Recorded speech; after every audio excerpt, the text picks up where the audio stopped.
Fique por dentro das principais discussões que impactam seus investimentos e das análises de nossos especialistas sobre as movimentações do mercado financeiro. Falando nisso, nosso encontro é toda manhã, logo após a abertura do mercado. Entre nos canais oficiais do Itaú Personalité e envie suas dúvidas sobre recomendação de investimentos.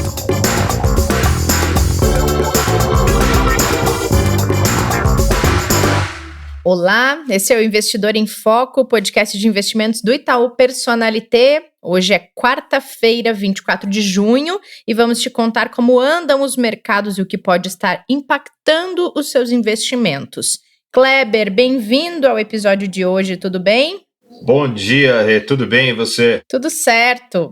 Kleber, estava muito bom para ser verdade, tanto otimismo nos mercados e suportado pela recuperação econômica dos países que estavam com o coronavírus aparentemente controlado, né?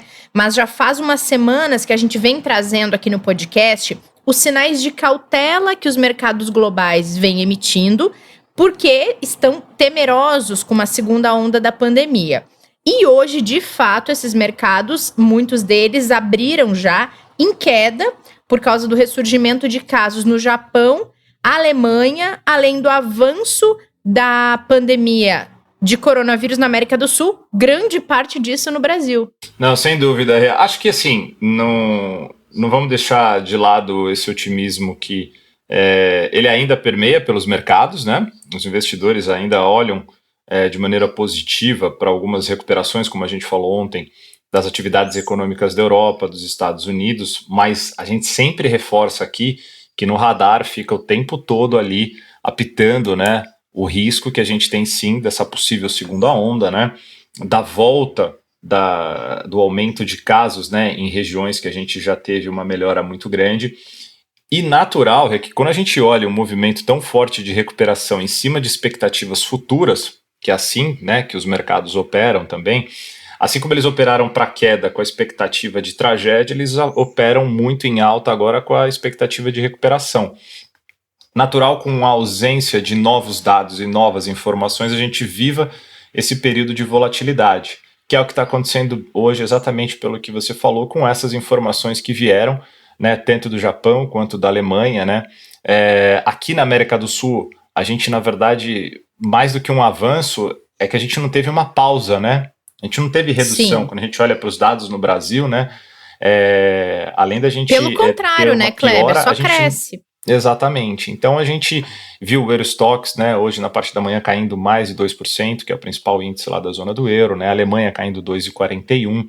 Os futuros nos Estados Unidos, que vão abrir daqui 5 minutos, os mercados lá operam agora em queda também, o S&P 500 cai 0,79%, Dow Jones cai 1%, mas a gente pode dizer que está tudo dentro de uma normalidade de mercado, né? A gente também está longe de ser um movimento muito negativo por enquanto, porque notícias positivas de ontem, como que a afirmação que em janeiro de 21 provavelmente vai ter uma vacina contra o coronavírus, né, anunciado pelos Estados Unidos, né, pelo infectologista hoje mais renomado, lá o Fauci, quando ele veio com esse anúncio. Os Estados Unidos falando que vão apresentar em julho um novo pacote de estímulos para ajudar as empresas que foram impactadas. Então, tem coisas positivas, tem essas preocupações no radar, e essa volatilidade o investidor vai ter que lidar com ela agora ao longo desses próximos meses, não é próximos dias nem semanas, próximos meses, até que a situação esteja de fato normalizada. Aqui,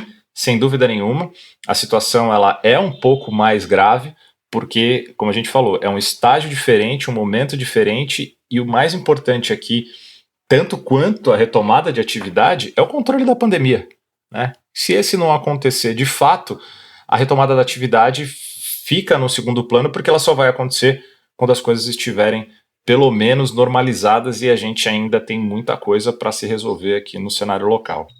Um exemplo disso, né, Kleber, foi, por exemplo, no Rio Grande do Sul, que foi dado uma flexibilidade em um momento que talvez não fosse o ideal. O que aconteceu? Começou a aumentar o número de casos, UTIs começaram a lotar, eles tiveram que voltar atrás e emitir o alerta vermelho novamente de que o isolamento deveria ser refeito. porque se antecipou uma flexibilização que não se tinha condições e nem dados que argumentassem e justificassem ela, né? Então é esse Exatamente. cuidado que talvez alguns países que tiveram sucesso na recuperação das suas economias depois de conseguir reduzir o contágio do coronavírus, eles tiveram um timing um pouco mais assertivo na hora de dizer, olha, agora dá para reabrir aos poucos o comércio, as pessoas podem aos poucos voltar a algumas atividades sociais. Não é o caso do Brasil e isso é bem claro, né?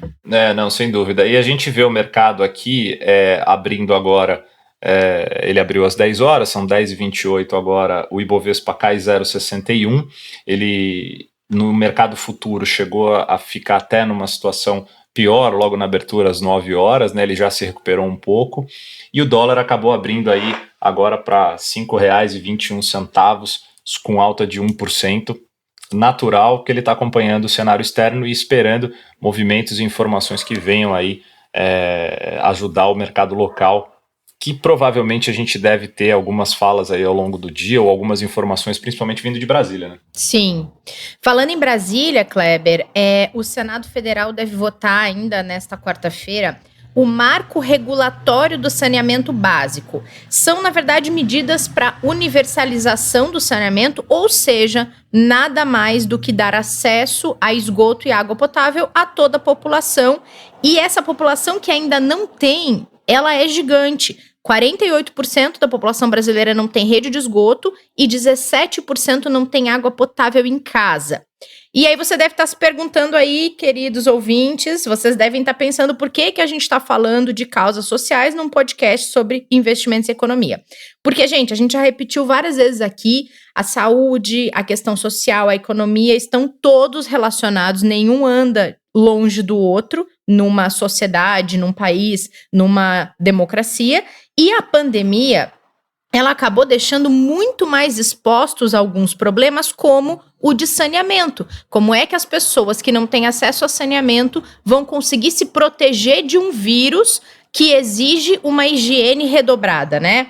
E aí, tanto que isso ficou tão exposto que o Senado marcou a votação para hoje, e a expectativa, aí falando no lado econômico de tudo isso, é que o investimento previsto para esse projeto, ele provoque o impacto de mais de 400 bilhões em valorização imobiliária nos próximos anos, além da própria valorização das ações de algumas companhias ligadas ao setor, e não são poucas, né, Kleber? Não são, e eu queria até dar um passo atrás aqui, lembrando, né, os nossos ouvintes que nos acompanham e os novos que estão começando agora, a gente já trouxe aqui no podcast especialistas para falarem de petróleo, de infraestrutura, de mercado imobiliário, de varejo e de shopping, né, durante esse período todo. A gente vai trazer de outros setores aqui para falar também, e a gente tem agora o desafio de trazer alguém para falar de saneamento. Então o que a gente vai falar aqui para vocês, pessoal, é verdade.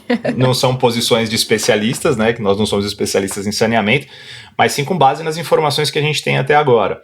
Então, dando esse passo atrás, lembrando o que esse marco do saneamento prevê, que é super importante, e por que ele vai mexer muito com a economia e pode sim ser muito relevante para o investidor. Primeiro, né, os municípios eles não poderão transferir a execução dos serviços de saneamento para empresas públicas estaduais. Passam a valer as licitações que envolvem as empresas públicas e privadas. Tá? Os acordos que estão em vigor, né, eles vão ser mantidos até março de 2022. Eles vão poder ser prorrogados por 30 anos, e o prazo poderá ser acrescido de mais 7 anos, caso a empresa, né, que for vencedora comprovar inviabilidade técnica ou financeira. Se ela só vai conseguir realmente se manter se ela provar que ela tem capacidade de cumprir as metas, né? E qual é o comprometimento de metas que eles vão ter? Até o final de 2033, eles vão ter que cobrir 99% de fornecimento de água potável, 90% para coleta de tratamento de esgoto, e vai ficar determinado que haverá interrupção dos serviços, né, se as empresas não puderem cumprir aquilo que eles se comprometeram dentro desse marco, tá? E as empresas também não vão poder distribuir lucros e dividendos durante esse período. Então, tem algumas informações importantes que mexem muito com essas companhias que vão fazer esses trabalhos, que vão fazer todo esse planejamento, né? E é um planejamento muito grande, porque a gente está falando de uma situação que para o país ela é extremamente difícil, né? O problema que a gente tem de déficit de saneamento no Brasil, ele é enorme, né, Rê? Ele atinge uma massa da população muito grande. Então a gente tem dois lados aqui. Tem o lado econômico, financeiro, que é importante para o país, e tem o lado social, então, que nem se fale, né? Que é o que você falou. Se você não tiver um país com saneamento bem feito, você também vai ter muito mais problemas de saúde no futuro. Você vai ter muito mais pessoas sujeitas, né, a problemas que hoje as pessoas que vivem em locais que possuem total saneamento e que têm uma infraestrutura muito boa, não sentem os problemas que grandes regiões, né, regiões periféricas, regiões mais simples e com baixa renda principalmente, sofrem hoje no país. Então, esse é um primeiro ponto. Outro ponto, né, o marco ele é composto por 23 artigos. O projeto novo do Marco Regulatório do Saneamento tem o apoio do governo para ser votado agora, como você falou. A ideia dos aliados, né, do governo federal é de que as medidas passem a vigorar em 2021 para exatamente ajudar na retomada da economia. Tá? Então, é muito importante que o tamanho desse pacote, desse marco a ser aprovado, vai refletir para a economia brasileira não só 2021, 2022, mas sim pelos 30 anos que virão depois, mediante o que for aprovado agora. Tá? Então, você colocou algumas empresas, né? Quando a gente fala, por exemplo, de Sabesp, Copasa, Sanepar, outras empresas que estão envolvidas e que vão se envolver dentro desse projeto todo de infraestrutura, muitas delas têm papéis, ações, debêntures, ativos negociados no mercado. Então, o desenvolvimento de tudo isso vai impactar para o investidor. Aí, só para fechar esse ponto, o investidor fala, poxa, mas eu não tenho nenhum papel e nem a pretensão de comprar ativos dessas companhias, né? Só que muitos fundos de investimentos operam papéis dessas companhias. Então, às vezes, o investidor ele nem conhece a fundo a carteira daquele produto que ele está investindo e ele possui essas empresas. Então, existe uma cadeia econômica aqui de investimentos que é super importante o investidor ter essas informações e até procurar saber, né? Poxa, o meu produto contém essas empresas, ele vai fazer investimento nessas companhias, é uma oportunidade. Sem dúvida, hoje a gente enxerga isso mais como uma oportunidade, algo muito positivo, uma vez que ela seja aprovada, do que um problema para o investidor. Aquele que já está, provavelmente deve se beneficiar, e aquele que não está tem oportunidade de entrar para investir. Do lado financeiro pode ser muito positivo, e a gente tem que pensar do lado social, né? Que pode ser muito bom, sem dúvida nenhuma vai ser muito bom para o país também. Vale, acho, né, Kleber, um alerta para os investidores que ficam ali monitorando ações, empresas que vêm crescendo, porque não são só empresas que operam diretamente a questão do saneamento. Nós temos no Brasil gigantes de infraestrutura que vão passar a fazer parte disso, uma vez que eles vão ter que executar obras, né, e fazer toda essa parte de viabilizar o sistema que deve ser cumprido nos próximos 30 anos. Então, vale um alerta para quem gosta de acompanhar principalmente as ações que estão se movimentando na Bolsa, como é que as empresas estão se comportando, porque isso, não digo amanhã, mas pode se tornar um campo ainda mais promissor num futuro próximo, né, Kleber? Sem dúvida, sem dúvida. É super importante e a gente sempre ouve falar que o Brasil é um país de oportunidades, né? As oportunidades, elas estão normalmente naquelas situações que precisam de maior desenvolvimento, né? Então, vamos pensar na atual situação que a gente tem hoje.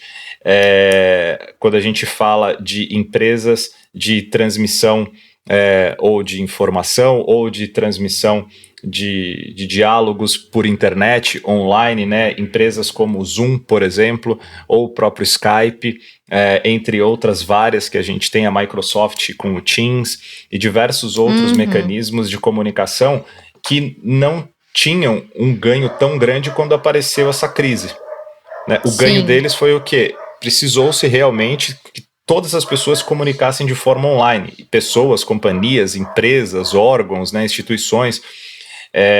Então, dentro de uma situação difícil, apareceu uma oportunidade. Quem conseguiu enxergar isso no começo conseguiu se beneficiar, né? E quem já estava, obviamente, acabou surfando essa onda positiva. Então, onde a gente tem os maiores déficits, também aparecem as maiores oportunidades, e essa, sem dúvida nenhuma, é uma grande que a gente tem aqui no Brasil ainda. Infelizmente, né? A gente gostaria que não tivesse. A gente gostaria que a parte de saneamento já tivesse totalmente solucionada, que é algo muito básico, né?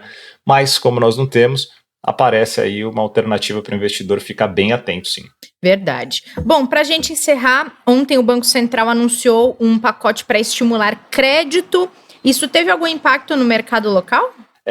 Impacto direto, por enquanto, a gente ainda não sentiu, mas, sem dúvida, isso a médio prazo vai fazer, sim, um movimento muito grande nos mercados, tá, Rê? Porque uma das frentes mais importantes para que as empresas, companhias, né, sejam elas pequenas, médias e até as grandes, mas principalmente as pequenas e médias, possam conseguir retomar suas atividades e ter fôlego para passar por um período difícil que vai ser esse que a gente já está, e os próximos meses, a gente pode falar 2020, uma boa parte de 2021, é que eles tenham caixa, que eles tenham condições de se sustentarem, né? A gente já falou aqui dos estímulos que estão acontecendo nos Estados Unidos, a gente falou aqui dos estímulos locais para as empresas poderem pagar suas folhas de pagamento, das medidas trabalhistas que eles têm disponíveis para conseguir segurar, né, os seus funcionários, e eles vão precisar também de caixa para poder fazer investimento, para poder fazer pagamento a fornecedores, para poder fazer compra dos seus insumos e materiais ou ativos que eles precisem negociar. Então, essa medida do Banco Central de estímulo aos mercados vai ser super positiva exatamente para que as empresas tenham capacidade de se sustentar no período de retomada da atividade. Porque provavelmente a retomada da atividade vai acontecer de forma rápida para alguns setores, mas para outros ela vai ser mais lenta. E essa cadeia em que as coisas vão ser mais lentas, vamos dar um exemplo, né? As rendas das pessoas estão diminuindo, né? As pessoas estão consumindo menos e talvez elas demorem para consumir na mesma velocidade que elas consumiam anteriormente. Sim. Então, muito do varejo vai demorar para retomar essa atividade. Sim. E esse período é o período que o empresário precisa de caixa, precisa de fôlego para conseguir se sustentar até que o faturamento dele se normalize, para que ele volte a ter, de novo, uma forma saudável de operar a empresa dele. Então, essas linhas de crédito que vão ser disponibilizadas, né, e que já vêm sendo apresentadas, vão ser super importantes para que a gente tenha essa cadeia funcionando normalmente de novo. Perfeito. Muito bem, Kleber. Amanhã estaremos de volta. Obrigada pela companhia de hoje. Obrigado você, Rê. Foi um prazer. Amanhã a gente está de volta aqui para falar com os nossos ouvintes. Então tá. E ainda teremos live nesta quarta-feira, às 5 da tarde, no Instagram e no YouTube do Personalité, para falar sobre o cenário econômico. Não esqueçam de seguir as nossas redes sociais. Já acompanhou a campanha nova de investimentos do Itaú? Se eu fosse vocês, eu não perdia, não. Fiquem bem, fiquem em casa, usem máscara, cuidem-se. Amanhã a gente está de volta. Até lá.